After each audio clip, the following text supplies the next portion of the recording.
ሰላምና ጤና በያላችሁበት ይድረሳችሁ። ውድን የተከበራችሁ ቤተሰቦቻችን እንደምን አላችሁልን? ከሁለተኛው የዩቲዩብ ቻናላችን አዲስ ስፖርት ልዩ የተለያዩ ስፖርታዊ ጉዳዮችን ወደ እናንተ ልናደርስ እነሆ በድጋሚ ተገናኘን። በዕለተ ሐሙስ የምሳ ሰዓት የስፖርት የመረጃ ሰዓታችን ስለምታደምጡን ስለምትከታተሉን ከልብ አድርገን ነው የምናመሰግነው። ዛሬም እንደተለመደው ትልልቆቹን የአውሮፓ ክለቦች የተመለከቱ ስፖርታዊ ጉዳዮቻቸውን እያነሳን ቆይታን እናደርጋለን። ዛሬ ከጠዋት ጀምሮ ሲሰሙ የነበሩ ትልልቆቹ የአውሮፓ ሚዲያዎች ያወጧቸው የስፖርታዊ ጉዳዮች ያሉ ከትልልቆቹ ክለቦች ጋር በተያያዘ በተለይም የዝውውር ጉዳዮችንም ሰፋ አድርገው እንዲሁ እያነሱ ይገኛሉ። እነሱን ጉዳዮች እየዳሰሰን ቆይታን የምናደርግ ይሆናል። እስከ ፕሮግራማችን ፍጻሜ ድረስ ከኛ ጋር እንድትቆዩ ነው በአክብሮት የምጋብዛችሁ። ያላችሁን ሀሳብ አስተያየት ልታጋሩን ትችላላችሁ። እንዲሁ ቪዲዮአችንን ላይክ እያደረጋችሁ ደግሞ እያበረታታችሁን ይህንን ፕሮግራም እንድትጀምሩት ፉአድ ባህሩ ይህንን ፕሮግራም እየመራው ቆይታን ከናንተ ጋር አደርጋለሁ። ከመሸጋገሪያ በኋላ በድጋሚ ተመልሰን እንመጣለን። ርዕሰ ጉዳዮቻችንንም ወደ እናንተ የምናደርስ ነው የሚሆነው። ከመሸጋገሪያ በኋላ ተመልሰን እንገናኛለን። አብራችሁኝ ቆዩ።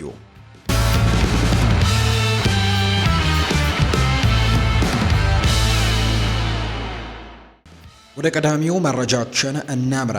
ሚኬል አርቴታ የካይ ሃቨርትስን የማሸነፊያ ጎል ከመቆጠሯ ሰከንዶች በፊት ሲያደርጉት የነበረው ነገር ጥያቄ ቀርቦላቸው ምላሻቸውን ሰጥተዋል። አርሰናል በኤምሬትስ ስቴዲየም ቼልሲን 2-1 በማሸነፍ በድምር ውጤት 4-2 የካራባው ካፕ የፍጻሜ ተፋላሚ መሆኑን ማረጋገጡን እናስታውሳለን። ይሁን እንጂ የማሸነፊያዋ ጎል ከመቆጠሯ ጥቂት ሰከንዶች በፊት አሰልጣኝ ሚኬል አርቴታ በከፍተኛ ቁጣና መረበሽ ውስጥም እንደነበሩ ጭምር ነው የተነገረው። ጨዋታው ሊጠናቀቅ 10 ደቂቃዎች ሲቀሩት ቼልሲዎች የአቻነት ጎል ለመፈለግ ከፍተኛ ጫና እያሳደሩ ነበር። በዚህ መሃል ኳስ ከሜዳ የወጣች ቢመስልም ዳኛው ጨዋታውን ባለማቆማቸው አርቴታ ለዳኞች በከፍተኛ ሁኔታ ቁጣቸውን ሲገልጹና ሲጮሁ ታይተዋል። ለቢቢሲ ራዲዮም ቀጥታ ዘገባ ላይ ሲያሰራጭ የነበረውም የቀድሞ የእንግሊዝ ተከላካይ የሆነው ማት አፕሰንም እንዲህ ሲል የተናገረው ከ30 ሰከንዶች በፊት ሚኬል አርቴታ ዳኛው ፊሽካውን ባለመንፋቱ ከፍተኛ ቁጣ ውስጥ ነበር። ያለፉትን 10 ደቂቃዎችም ከፍተኛ ጫና የነበረባቸው ነበሩ። አርቴታ በአራተኛው ዳኛ ላይም ቁጣቸውን እየገለጹ ባለበት ቅጽበትም አርሰናል ኳሱን ነጥቆ በመልሶ ማጥቃት ወደ ቼልሲ ግብ ክልል በመድረስም በካይ ሃቨርትስ አማካኝነቱ ወሳኝ ግብ አስቆጥሯል። ይህም የአርቴታ ቁጣ ወዲያውኑ ወደ ታላቅ ደስታ እንዲቀየርም እንዳደረገው ጭምር ነው መረጃዎቹ የወጡት። አርሰናል በመጪው የካቲት መጨረሻ በዌምብሌ በሚደረገው የፍጻሜ ጨዋታ ከማንቸስተር ሲቲ ጋር እንደሚገናኝም የታወቀ ጉዳይ ነው። ጨዋታው የካቲት መጨረሻ አካባቢ ዌምብሌ ላይ እንደሚደረግ ነው የተገለጸው። አይቮሪ ኮስታዊው የሰንደርላንድ አጥቂም ሳይመን አዲንግራ ወደ ክለቡ ከመጣ ጀምሮ ቋሚ መሰለፍ ዕድልን በማጣቱ የእግር ኳስ ሕይወቱን ለማዳን ከእንግሊዝ ሊግም እንዲወጣም እንግዲህ ባለሙያዎች መክረውት መውጣቱ የሚታወስ ነው። አዲንግራ በሰንደርላንድ ቤትም በቋሚነት የተሰለፈው በ9 የፕሪሚየር ሊግ ጨዋታዎች ላይ ብቻ ነበር። ወጣቱ አጥቂ ብቃቱን ለማሳደግ በቋሚነት መጫወት ቢኖርበትም በሰንደርላንድ ቤት ግን ተጠባባቂ ወንበር ላይ ለመቀመጥም ተገዶ ነበር። የአይቮሪ ኮስቱ ጋዜጠኛ የሆነው አሌክስ ፔን እንደገለጸው ከሆነ ሳይመን አዲንግራ ቴክኒኩ ያለው ትልቅ ተጫዋች ቢሆንም እንደ ፕሪሚየር ሊግ ላሉ ፈጣንና አካላዊ ብቃት ለሚጠይቁ ሊጎች ተስማሚ ላይሆን ይችላል የሚል ግምቱን አስቀምጧል። እዚያ ሊግ ላይ ተሰጥኦ ብቻ ሳይሆን እንደ አትሌትም ጠንካራ መሆንና በመከላከል ረገድ ማገዝ ያስፈልጋል ብሏል። አዲንግራ ግን በዚህ በኩል ደካማ እንደሆነም የተናገረውና አሁን ላይ በእርግጥ ወደ ሞናኮ ማምራቱ የሚታወቅ ነው። ጋዜጠኛው እንደሚናገረው ከሆነ አዲንግራ እንደ ፈረንሳይ፣ ጀርመን ወይም ቤልጅየም ወደ መሳሰሉ ብዙ አካላዊ ጫና ወደ ሌለባቸው ሊጎች ሄዶ ብቃቱን ማሳየት እንዳለበትም ጭምር ነበር ሲናገር የነበረው። ሮቤርቶ ዲዘርቢ ተጫዋቹን ወደ ማርሴይ ለመውሰድም ፈልጎት እንደነበር ተጠቅሷል። ነገር ግን ሞናኮን የተቀላቀለው ሰንደርላንድ ተጫዋቹን በክረምቱ የዝውውር መስኮት በቋሚነት ይሸጠዋል ተብሎ ይታሰባል። አሁን በውሰት ስለሆነ ሄደው በምትኩ የተሻለ ተጫዋች ለማምጣትም ሊገደዱ ይችላሉ። ተጫዋቹ በተጠባባቂ ወንበር ላይ ማቆየቱ ለክለቡም ሆነ ለተጫዋቹ ጠቃሚ እንዳልሆነ ጭምር ነው የሚታመነው። የቀድሞው የሊቨርፑል አማካይ የነበረው ዲሚተር ሃማን ብራዚላዊውን ኮከብ ብሩኖ ጉማሬሽን በቅርቡ ከኒውካስል ሊለቅ እንደሚችል ፍንጭ ሰጥቷል። እንደ ሃማን ገለጻ ከሆነ እንደ ብሩኖ ጉማሬሽ ያሉ ምርጥ ተጫዋቾች ሁልጊዜም በቻምፒየንስ ሊግ መሳተፍና ትልቅ ዋንጫዎችን ማሸነፍ የሚፈልጉ አይነት ተጫዋቾች ናቸው ሲል ይናገራል። ሃማን ይቀጥልና ምርጥ ተጫዋቾች በቻምፒየንስ ሊግ መጫወት ይፈልጋሉ። ገንዘብ አስፈላጊ ቢሆንም ዋናው መወሰኛው ግን እሱ አይደለም። ኒውካስል በቻምፒየንስ ሊግ የማይሳተፍ ከሆነ ተጫዋቹን ማቆየትም ኒውካስል ዩናይትዶች እጅግ በጣም ከባድ ይሆንባቸዋል ሲልም ጭምር ተናግሯል። ብሩኖ ለመልቀቅ የሚወስን ከሆነ ጉማሬሽ በማንኛውም የእንግሊዝ ቻምፒየንስ ሊግ ተሳታፊ ክለቦች እንዲሁም በሁለቱ የስፔን ኃያላን ክለቦች ማለትም በሪያል ማድሪድ እና በባርሴሎና በጥብቅ እንደሚፈለግ ነው ሃማን የሚናገረው። ምንም እንኳን የመልቀቅ ወሬዎች ቢኖሩም ሃማን ግን ተጫዋቹ በሰሜን ምስራቅ እንግሊዝ ወይም ኒውካስል ደስተኛ መሆኑን ነው የሚጠቅሰው። ኒውካስል ለቻምፒየንስ ሊግ ባያልፍ እንኳን ብሩኖ ጉማሬሽ አንድ ወይም ሁለት ተጨማሪ የውድድር ዘመናትን በክለቡ ቢቆይ አይገርመኝም ሲልም ጭምር ነው ያከለው። ለኒውካስል ዩናይትድ ያለው ስጋት ኒውካስል ለወደፊቱ ጠንካራ ቡድን ለመገንባት እያቀደ ባለበት በዚህ ሰዓት ምርጡን አማካይ ማጣት ለክለቡ ትልቅ ጉዳት ነው። በመሆኑም ተጫዋቹን ለማቆየት ጠንካራ ስራ መስራትም ይጠበቅባቸዋል ተብሎ ነው የሚታሰበው። ማንቸስተር ዩናይትድ በክረምቱ ለሚያደርገው የ200 ሚሊዮን ዩሮ ግዢም አሌክስ ስኮትን አንደኛው ኢላማ አድርጎታል። ማንቸስተር ዩናይትድ የቦርንመዙን አማካይ አሌክስ ስኮትን በክረምቱ የዝውውር መስኮት ለማስፈረም ከፍተኛ ፍላጎት እያሳየ ነው የሚገኘው። እንደ ዘገባዎች ከሆነ ክለቡ በክረምቱ ለሚያደርገው የቡድን ግንባታ የ200 ሚሊዮን ዩሮ በጀት የመደበ ሲሆን ስኮት ከዋነኞቹ 3 ኢላማዎችም አንዱ ነው እየተባለ ነው። የ22 ዓመቱ እንግሊዛዊ አማካይ በቦርንመዝ ቤት እያሳየ ባለው ብቃትም የማንቸስተር ዩናይትዶችን ትኩረት እንዲስብ አድርጎታል። ስኮት በመሃል ሜዳ ላይ ጨዋታን የመቆጣጠርና የፈጠራ ችሎታ ያለው ተጫዋች በመሆኑ ለዩናይትድ የረጅም ጊዜ መፍትሄም ይሆናል ተብሎ ነው የሚታመነው። ፌጂያስ እንደዘገበው ከሆነ ዩናይትድ በክረምቱ 3 ወሳኝ ተጫዋቾችን ለማስፈረም ነው ያቀደው። እነርሱም አሌክስ ስኮትን ከቦርንመስ፣ ኤሊዮት አንደርሰንን ከኖቲንግሃም ፎረስት እና ሉዊስ ሆልን ከኒውካስል ዩናይትድ ለማስፈረም በትልቁ እየተንቀሳቀሰ ነው። ክለቡ ካሴሜሮን በውድድር ዘመኑ መጨረሻ ላይ እንደሚለቅ ስላረጋገጠ የአማካይ ክፍሉን በአዲስና ወጣት ተጫዋቾችም ለመገንባት ነው ቆርጦ የተነሳው። ስኮት እንደ ማዕከላዊ አማካኝም ሆነ እንደ አጥቂ አማካኝም መጫወት መቻሉ ለቡድኑ ደግሞ ተጨማሪ ጥንካሬን ይሰጣቸዋል ተብሎ ይታመናል። ዩናይትድ እስካሁን ይፋዊ የዝውውር ጥያቄ ባያቀርብም ተጫዋቹ ወደ ማንቸስተር ዩናይትድ የማምራት ፍላጎት እንዳለው ግን እየተነገረ ነው። ሆኖም ግን ከቦርንመዝ ጋርም በዋጋ ላይ መስማማት የዝውውሩ ወሳኝ ምዕራፍ ይሆናል ተብሎ እንደሚጠበቅ ነው የተነገረው። በአውሮፓ እግር ኳስ ውስጥ በከፍተኛ ሁኔታ ከሚፈለጉ ወጣት አማካዮች አንዱ የሆነው ኬስ ሲሚት ነው። ወደ እንግሊዝ ፕሪምየር ሊግም የማምራት ሰፊ እድል እንዳለው እየተነገረ ነው። አርሰናል፣ ሊቨርፑል እና ማንቸስተር ዩናይትድ በጥር የዝውውር መስኮት የተጫዋቹን ሁኔታ ሲከታተሉ ቆይተዋል። አሁን ግን ሊቨርፑል እና አርሰናል ከሪያል ማድሪድ የተሻለ የዝውውር እድል እንዳላቸው ነው የተገለጸው። ሊቨርፑል የተጫዋቹን ወኪሎች በማነጋገር የመጀመሪያ ደረጃ ውይይት በማድረግ ቀዳሚነቱን ይዟል።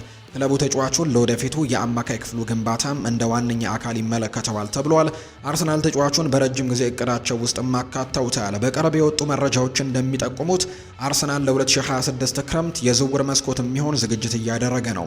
የዜድ አልካማር ለተጫዋቹ 60 ሚሊዮን ዩሮ ወይም 52 ሚሊዮን ፓውንድ መነሳሻ ዋጋ የለጠፈበት ቢሆንም በፈላጊዎቹ ብዛት ምክንያት ግን ዋጋው እስከ 75 ሚሊዮን ዩሮ አሊያም 65 ሚሊዮን ፓውንድ ከፍ ሊል እንደሚችል ጭምር ነው የተነገረው። ምንም እንኳን የማድሪድ ስካውቶች ለተጫዋቹ ከፍተኛ አድናቆት ቢኖራቸውም ክለቡ በአሁኑ ወቅት ግን የተለጠፈው ዋጋ ከመጠን ያለፈ ነው የሚል ጥንቃቄ እያደረገ ነው።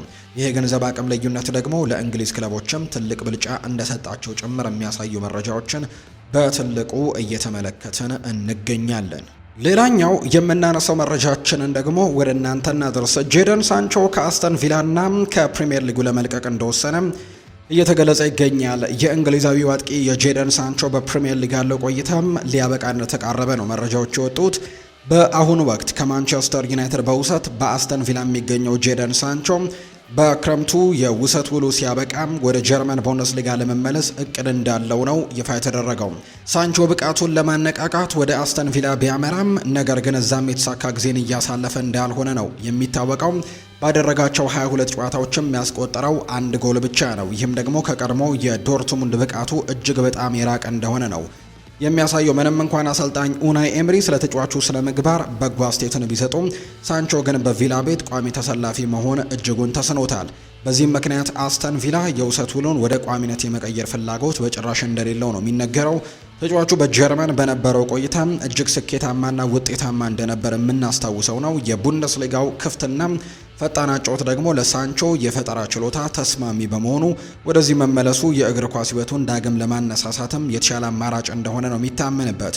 የቀድሞ ክለቡ ቦሩሲያ ዶርትመንድ ዳግም ሊቀበለው እንደሚችል ወይም ደግሞ ሌሎች የጀርመን ክለቦች ፍላጎት እንዳሳዩ ገና አልተረጋገጠም። ሆኖም ግን ተጫዋቹ ከእንግሊዝ ለመውጣት መወሰኑ ነው ግልጽ የተደረገው።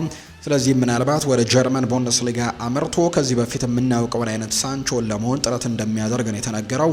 በእንግሊዝ ፕሪምየር ሊግ ግን ለዚህ ተጫዋች ተስማሚ እንዳልሆነ ጭምር የተመለከትንባቸው ጥቂት ዓመታትን ነው ያሳለፈው። ቶተናም በጥር ወር ያልተሳካለትን የሞናኮ ኮከብ በክረምቱ ለማስፈረም እቅድ ይዟል። ቶተናም ሆትስፐርስ በጥር የዝውውር መስኮት ሊያስፈርመው ፍላጎት የነበረው የሞናኮ የተጫዋች እንግዲህ ማግነስ አክሊቺዮስን በክረምቱ በድጋሚ ለማግኘት እንቅስቃሴ እንደሚያደርጉ ነው የሚጠበቀው።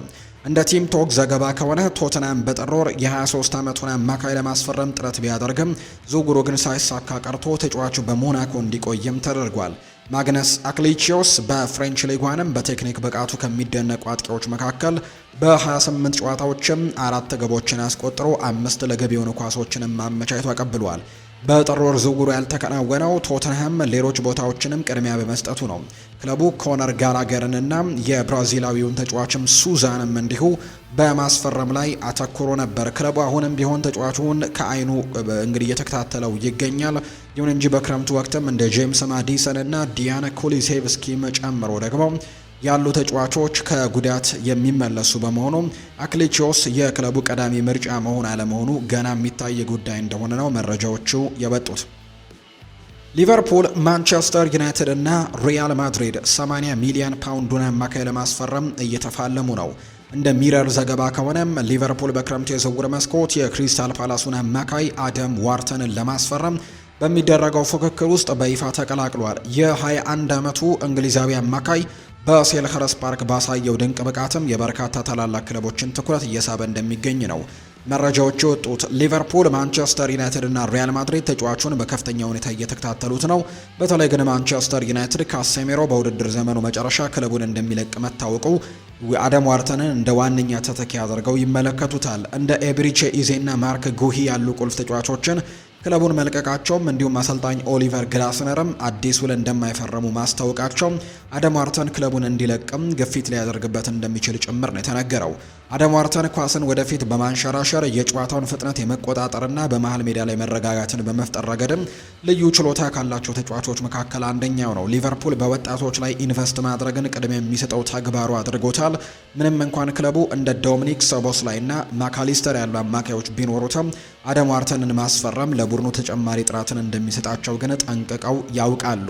ክሪስታል ፓላስ ለተጫዋቹ እስከ 80 ሚሊዮን ፓውንድ ሊጠይቅ እንደሚችል ነው የተነገረው። በተለይ ክሪስታል ፓላሶች በጣም ኮከብ የሚባሉ ተጫዋቾቻቸውን እያጡ እንደሚገኙ ይታወቃልና ይህንንም ሌላኛው ኮከብ ተጫዋቻቸውን በቅናሽ ገንዘብ ይለቁታል ተብሎ አይጠበቅም። ትልቅ ገንዘብም እዚህ ተጫዋች ላይ ሊለጥፉበት እንደሚችሉ የሚያሳዩ መረጃዎችን ነው የተመለከት ነው። በዩቬንቱስ እና በዱሻን ቭላሆቪች መካከል ያለው የውል ስምምነት መቋረጥን ተከትሎ የጣሊያኑ ኃያል ክለብ ኤሲ ሚላን ተጫዋቹን በነፃ ዝውውር ለማስፈረም በዝርዝሩ አናት ላይም እንደሚገኝ ነው የተዘገበው። ይህ ዝውውር በለንደን እና በሰሜን እንግሊዝ ያሉ ክለቦችም ትኩረትን የሳበ ሲሆን ዋና ዋና ነጥቦቹን ደግሞ እንመልከት። ዱሻን ቭላሆቪች ከዩቬንቱስ ጋር ያለው ውል በሰኔ 2026 የሚጠናቀቅ በመሆኑ ኤሲ ሚላን ተጫዋቹን ያለምንም የዝውውር ሂሳብ ወይም ፍሪ ትራንስፈር ለማግኘትም ጥረት እያደረገ ነው። ዱሻን ቭላሆቪች ቀደም ሲል በዩቬንቱስ አብሮት ከሰራው ማሲሚሊያኖ አሌግሪ ጋርም በድጋሚ መገናኘት እድል ይኖረዋል። ይህ ደግሞ መተዋወቅ ተጫዋቹ በፍጥነት ከቡድኑ ጋር እንዲላመድና እንዲዋሃድም ይረዳዋል ተብሎ ነው የሚታሰበው።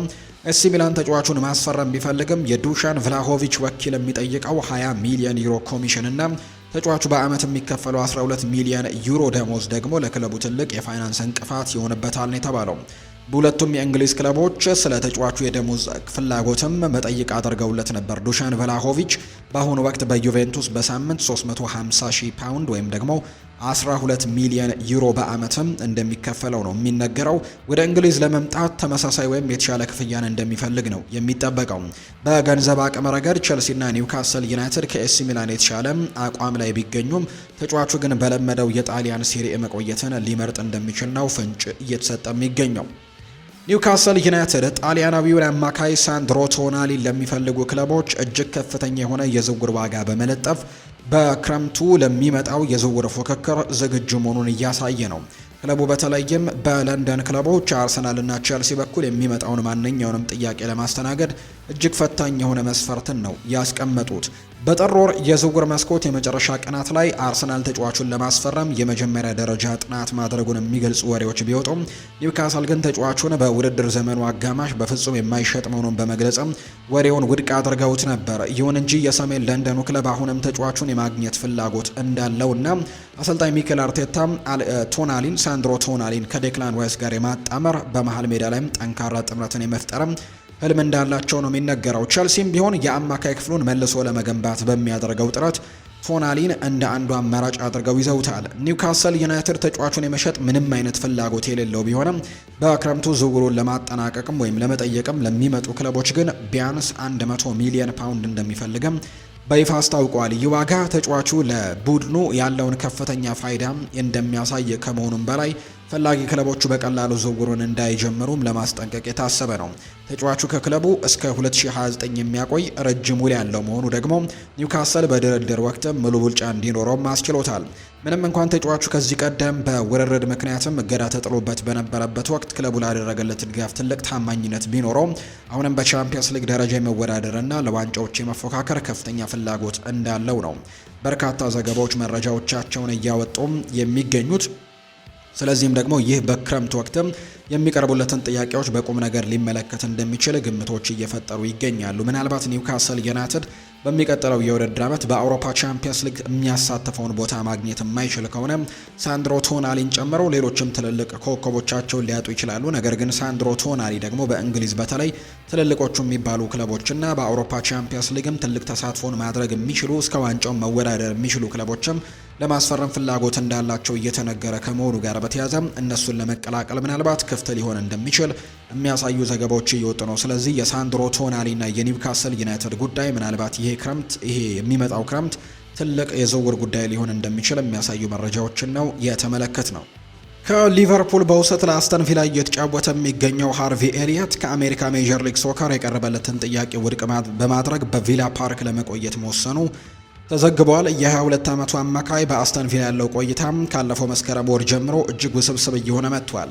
ለዚህ ደግሞ ዋነኛው ምክንያት በውሰት ውሉ ላይ የሰፈረው አንድ ልዩ ነጥብ ነው። ኤሊየት 10 ጨዋታዎችን ካደረገ አስተን ቪላ ተጫዋቹን በ35 ሚሊዮን ፓውንድ በቋሚነት የመግዛት ግዴታ ወይም ኦብሊጌሽን ቱ ባይ ይኖርበታል። ይሁን እንጂ አሰልጣኝ ኡናይ ኤምሪ ተጫዋቹን እስካሁን ያሰለፉት በ7 ጨዋታዎች ላይ ብቻ ሲሆን ከጥቅምት እስከ ጥር መጨረሻ ድረስም ለ4 ወራት ያክል ከቡድኑ ውጭ እንዳደረጉት የሚታወቅ ጉዳይ ነው። የእንግሊዝ የዝውውር መስኮት ቢዘጋም እስከ መጋቢት ወር መጨረሻ ድረስ ግን ክፍት በሆነው የአሜሪካ ሜጀር ሊግ ሶከር ዝውውር እንደ ሻርሎት ኤፍሲ ያሉ ክለቦችም ኤሊዮት አንደርሰንን ለማስፈረም ከፍተኛ ፍላጎት አሳይተው ነበር። ይሁን እንጂ ተጫዋቹ ግን በዚህ የዕድሜ ክልሉ ወደ አሜሪካ የመሄድ ፍላጎት ምንም አይነት እንደሌለው ነው። ይልቁንም በእንግሊዝ ራሱን ለማረጋገጥም እንደሚፈልግ ጭምር ነው እየተነገረ የሚገኘውና በእንግሊዝ መቆየትን ምርጫውን እንዳደረገ ተገልጿል። በዚህም ምክንያት ኤሊዮት እንግዲህ ሃርቪ ኤሊዮት የውሰት ውሉ እስኪጠናቀቅ ድረስም በአስተን ቪላ ለመቆየት ውሳኔ አሳልፏል። ይህ ውሳኔ ግን ለሊቨርፑልም ሆነ ለአስተን ቪላ ጉዳዩን አሁንም አሳሳቢ ያደርገዋል። አስተን ቪላ 35 ሚሊዮን ፓውንድ ላለማውጣት ተጫዋቹን ማሰለፉን ሊቀንስ ስለሚችል የሃርቪ ኤሊዮት ቀጣይ 4 ወራት ሜዳ ላይ ሳይሰለፍ የመቆየት እድሉ በጣም ሰፊ ሊሆን የሚችልበት እድል ሰፊ ነው ተብሎ ይታሰባል። ተጫዋቹ ምናልባት የቋሚነትም ብቻ ሳይሆን ወደ ሜዳ ላይም ደግሞ ላንመለከታቸው ምንችላቸው ቀጣይ ወራትን ነው ሊመለከት እንደሚችል እየተነገረ የሚገኘው። ምክንያቱም የሚያሰልፉት ከሆነ በቋሚነት የመግዛት ግዴታ ይኖርባቸዋል። ያ ካልሆነ ግን እንደማያሰልፉት ነው እየተገለጸ የሚገኘው በቋሚነት የመግዛት ፍላጎቱ ስለሌላቸው። ሉካስ ፓኬታ ለብራዚሉ ፍላሚንጎ መፈረሙን ተከትሎ ሌላው በዌስትሃም ቆይታ የነበረው ብራዚላዊው ተከላካይ ኢጎር ሁሊዮ ወደ ሀገሩ ለመመለስ መቃረቡን የተነገረው። ኢጎር ሁሊዮ ከብራይተን በውሰት ወደ ዌስትሃም የመጣው ለሙሉ የውድድር ዘመን ቢሆንም በቡድን ውስጥ ግን ቋሚ ቦታ ለማግኘት ተስኖት ነበር። በለንደን ቆይታውም በፕሪሚየር ሊጉ መሰለፍ የቻለው በ4 ጨዋታዎች ላይ ብቻ ነው። ተጫዋቹ በዌስትሃም በቂ መጫወቻ ጊዜን ባለማግኘቱ ብራይተን የውሰት ውሉን በጥር ወር እንዲቋረጥም አድርጓል። አሁን ላይ ተጫዋቹ ወደ ብራይተን ቢመለስም ክለቡ በቋሚነት ሊሸጠው ይፈልጋል። የክሩዚየሮ ፍላጎትም አለ። የብራዚሉ ክሩዚየሮ ተጫዋቹን ለማስፈረም ጥረት እያደረገ ነው። ብራይተን ለተከላካዩ 6 ሚሊዮን ዩሮ ወይም ደግሞ ዋጋ የለጠፈበት ቢሆንም የብራዚል የዝውውር መስኮት ግን እስከ መጋቢት 3 ድረስ ክፍት በመሆኑም ዝውውሩ የመሳካት እድሉ ከፍተኛ ነው። ኢጎር ሁሊዮ ሊከተለው ያሰበው ፓኬታ ባለፈው ሳምንት በደቡብ አሜሪካ እግር ኳስ ታሪክም ከፍተኛ በሆነ 42 ሚሊዮን ዩሮ ወይም 36.5 ሚሊዮን ፓውንድም የዝውውር ዋጋ ወደ ፍላሚንጎ ተመልሷል። ፓኬታ ከ2 ዓመታት በላይ በቆየበት የውርርድ ክስም ነፃ መባሉን ተከትሎ ነው ወደ ትውልድ ሀገሩ ለመመለስም እየወሰነው። በአሁኑ ወቅት ዌስትሃም ዩናይትድ በፕሪሚየር ሊጉ ለመቆየት እየታገለ ሲሆን ፓኬታ ማጣቱ ደግሞ ለቡድኑ ትልቅ ጉዳት እንደሆነ እየተነገረ ነው። የሚገርመው ግን ኢጎር ሂውሊዮ ወደ ክሩዜሮ የሚዘዋወር ከሆነ በብራዚል ሊግ የመጀመሪያው ጨዋታ ከፓኬታ ፍላሚንጎ ጋር ሊገናኝ እንደሚችል ነው የተነገረው። ማንቸስተር ዩናይትድ የኒውካስል ዩናይትዱን አማካይ ሳንድሮ ቶናሊ ለማስፈረም በሚደረገው ፍክክር ውስጥ እንዲገባ የቀድሞ የክለቡ ተከላካይ የሆነው ዳኒ ሲምፕሰን ጥሪ አቅርቦለታል። ቶናሊ በኦልድ ትራፎርድ የካሴሜሮ ተገቢ ተተኪ ሊሆንም እንደሚችል ታምኖበታል። ዳኒ ሲምፕሰን እንደገለጸው ቶናሊ ከመሃል ሜዳው ኮከብ ኮቢ ማይኖ ጋር ቢጣመር እጅግ ውጤታማ ይሆናል። ቶናሊ ጠንካራ፣ በአካል ብቃቱ የበሰለና ኳስን የማሰራጨት ችሎታው ከፍተኛ ነው። የማንቸስተር ዩናይትድ ማሊያ ደግሞ ተጭኖ የሚጫወትበትን ጫና መቋቋም የሚችል ተጫዋችም ሲል ነው ሲምፕሰን የገለጸው። ካሴሜሮ በውድድር ዘመኑ መጨረሻ ክለቡን እንደሚለቅ መረጋገጡን ተከትሎ ዩናይትድ በመሃል ሜዳው ላይ ብልህና ጨዋታን የመቆጣጠር የሚችል ተጫዋችም ይፈልጋል። አርሰናል በጥር ወር የዝውውር መስኮት የመጨረሻ ቀናት ላይ ለቶናሊ ጥያቄ አቅርቦ የነበረ ቢሆንም ኒውካስል ግን ተጫዋቹን አሳልፎ ለመስጠት ፍቃደኛ አልነበረም። አርሰናል ሚኬል ሜሪኖር በጉዳት ከሜዳ መራቁን ተከትሎ ነበር ሳንድሮ ቶናሊን የፈለጉት። ኒውካስል ተጫዋቹን ለመሸጥ ምንም አይነት የገንዘብ ጫና የለበትም። በመሆኑም ፍላጎትን ላሳዩ ክለቦችም ከ90 እስከ 100 ሚሊዮን ፓውንድ በላይም የሆነ ዋጋን እንደሚጠይቁን የታወቀው። ይህ ዋጋ ተጫዋቹን የመሸጥ ፍላጎት እንደሌላቸው ለማሳየትም የተቀመጠ እንደሆነ የሚያሳዩ መረጃዎችም እየወጡ ነው። ማንቸስተር ዩናይትድ የክሪስታል ፓላሱን አጥቂ ዣን ፊሊፕ ማቴታን በክረምቱ የዝውውር መስኮት ለማስፈረም እቅድ ማውጣቱን የተዘገበው። ዴይሊ ሚረር እንደዘገበው ከሆነም ዣን ፊሊፕ ማቴታ ወደ ኤሲ ሚላን ለሚያደርግ የነበረው ዝውውር ሳይሳካ መቅረቱን ተከትሎ ኦልትራፎርድ ተመራጭ ማረፊያው ሊሆን እንደሚችል ተገምቷል። ዩናይትድ ባለፈው ክረምትም ቤንጃሚን ሼስኮን ቢያስፈርምም አሁንም በአጥቂ ክፍሉ ላይ ተጨማሪ ጥራትን ነው የሚፈልገው። በተለይም ጆሹዋ ዘርክዚ በክለቡ ያለው ተቀባይነት እየቀነሰ በመምጣቱ እሱን ለመተካትም አዲስ አጥቂ የግድ ያስፈልገዋል። የ28 ዓመቱ ዣን ፊሊፕ ማቴታ በፕሪሚየር ሊጉ ያለው ልምድ፣ ኳስን አቆይቶ የመጫወት ብቃቱና በአካል ጠንካራ መሆኑ ለዩናይትድ የተለየ አማራጭን ይሰጠዋል። የማቴታ ውልም በሰኔ ወር ላይ የመጨረሻዎቹ 12 ወራት ውስጥም የሚገባ በመሆኑ ፓላስ ተጫዋቹን በነፃ እንዳያጣውም አሁን ላይ ከፍተኛ ዋጋ ለመሸጥም ሊገደድ ይችላል። ክሪስታል ፓላስ ለዣን ፊሊፕ ማቴታ የረጅም ጊዜ ተተኪም የሆነውን ዮርጋን ስራ ላርሰንን ከወልቨስ በ48 ሚሊዮን ፓውንድ በማስፈረም ዝግጅቱን አድርጓል። ይህም ማቴታን ለመሸጥ በራቸውን ክፍት እንዲያደርጉ ነው ያደረጋቸው። ዣን ፊሊፕ ማቴታ እንደ ትልቅ ኮከብ ደግሞ ባይታይም በፕሪሚየር ሊጉ ግን ግብ ማስቆጠር ብቃቱን ያረጋገጠ በመሆኑ ለዩናይትድ ጠቃሚ ግዢ ሊሆን ይችል ነበር። በተለይም ክለቡ በዝውውር ገበያው ላይ ያለውን ወጪ ለመቀነስ በሚያደርገው ጥረትም የማቴታ ውል ሊጠናቀቅ መቃረቡ ለዩናይትድ የገንዘብ ብልጫንም ይሰጠዋል ተብሎ እንደሚታሰብ ነው መረጃዎች በስፋት እየወጡ የሚገኙት።